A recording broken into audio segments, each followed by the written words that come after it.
here with Selling Sunsets, Amanza Smith. Thank you so much for joining me. Thank you.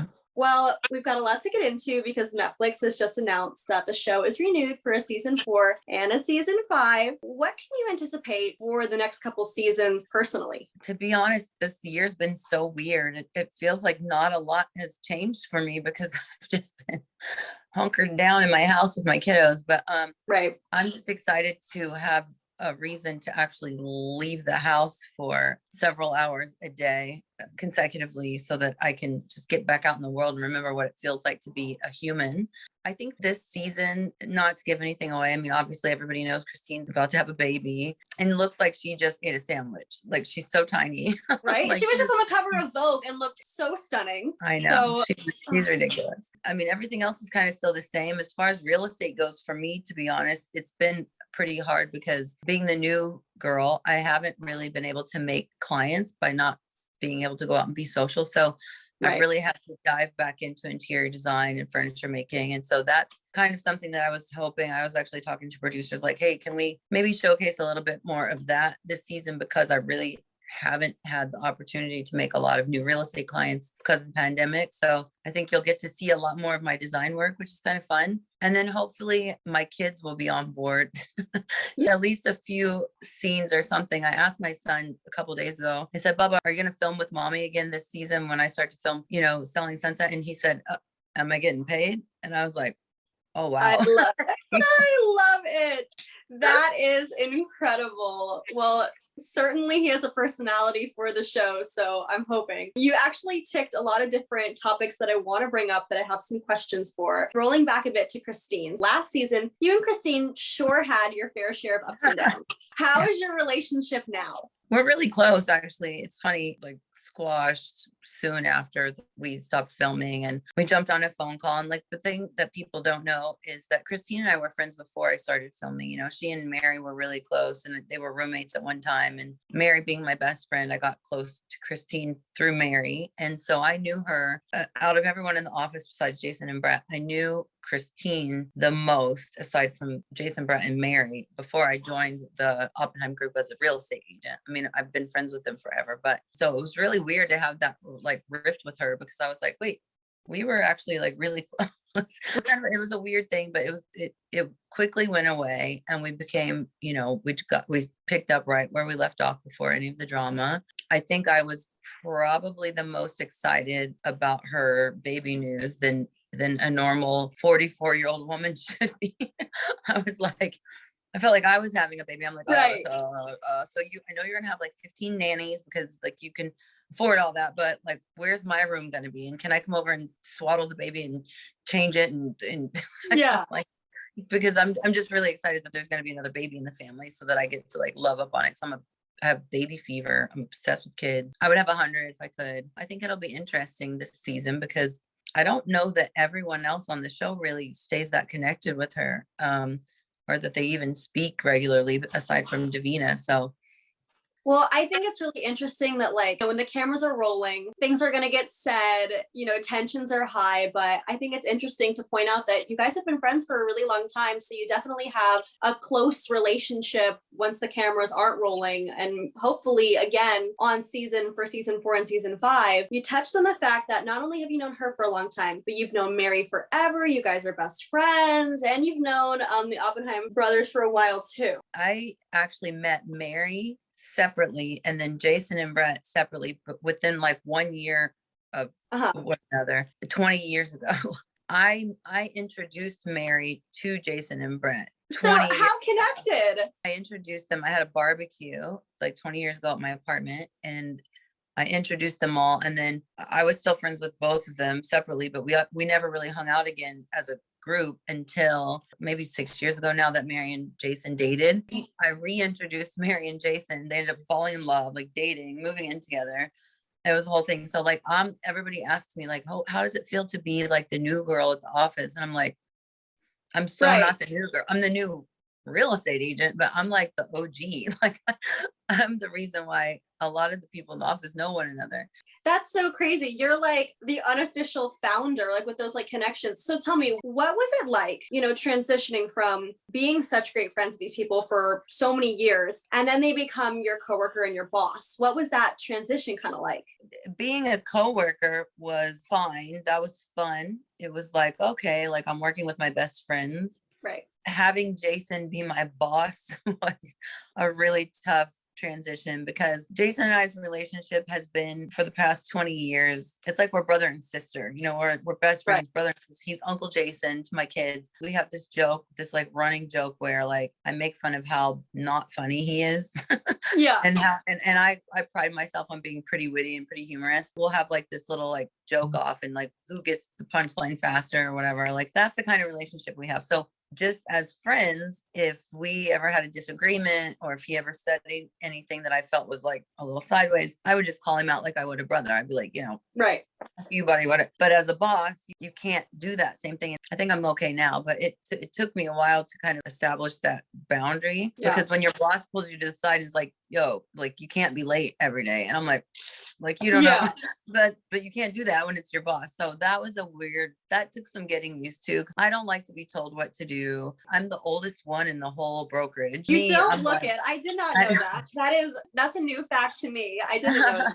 I'm about 4 months older than Jason and Brett, but the three of us are the oldest ones in the whole office. So it's hard for me to be like told what to do, one, in life in general, and then to be told what to do by one of your best friends is like, it took a minute. That's definitely a tough adjustment, but it seems like you guys all work great together at the end of the day. That adjustment, you've kind of gotten used to it, even though honestly, that sounds a little bit annoying to have to make that adjustment going from friend to boss, but it works out. So I'm glad to see it.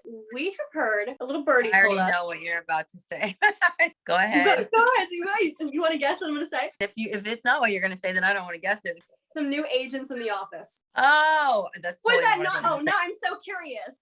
So we just opened a new office in Orange County, in Gilmore. Now I'm so curious to know what you thought I was going to ask. I'll die never knowing.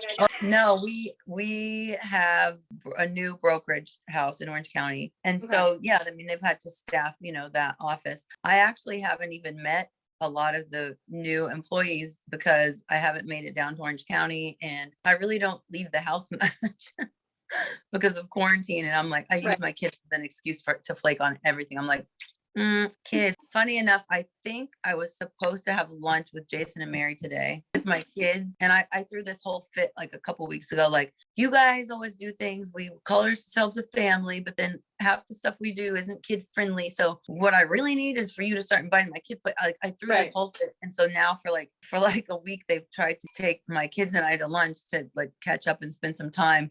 I've flaked the past 2 times. And I think we were actually supposed to do it today, but I'm going to have to text them after we get off. I saw on your Instagram, you designed a couch. Do you have like a furniture line coming out? Do you currently have like a furniture line? What is that?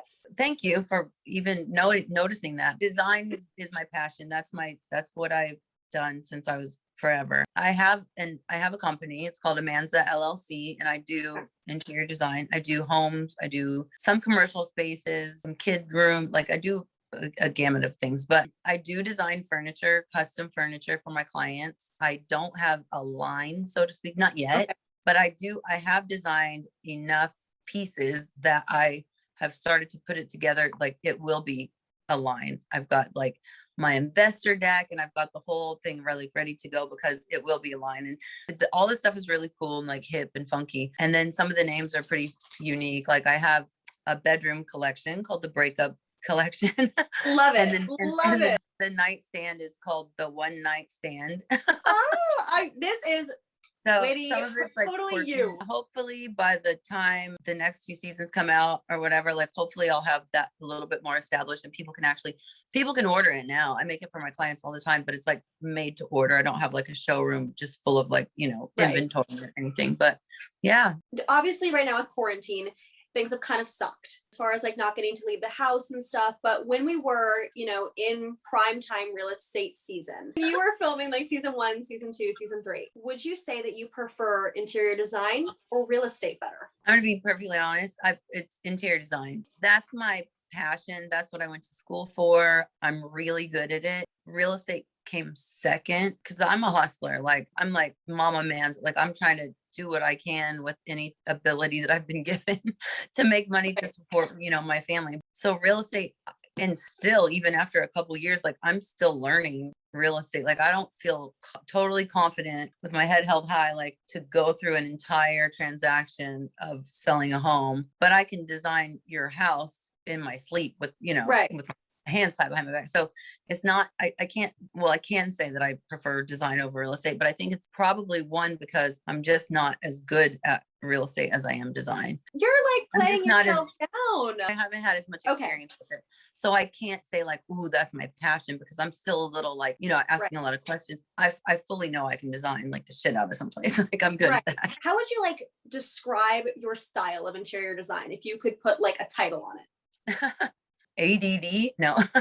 There's what I like, and then there's what my clients are normally comfortable with allowing me to do. And a lot of people so far, because I'm not Kelly Wursler yet, I don't have like a hotel saying, okay, do whatever you want, so I have to kind of stay within the boundaries of what my clients are okay with. And a lot of people aren't that brave with their style, and they're not, not so willing to, it's like if somebody were putting on an outfit, like, ooh, I don't know if I can pull that off. A lot of people are like that with design as well. Very like my favorite eras of design are Art Deco and mid-century modern, like hands down. But then I love to mix like the old with the new. Like I love things that don't make sense, Catering to your client, catering to maybe their styles. How do you stay up to date with like the changing styles of interior design, like decor? I don't really follow rules when it comes to any of that. I do have my, like, for example, gold was a big thing. It's still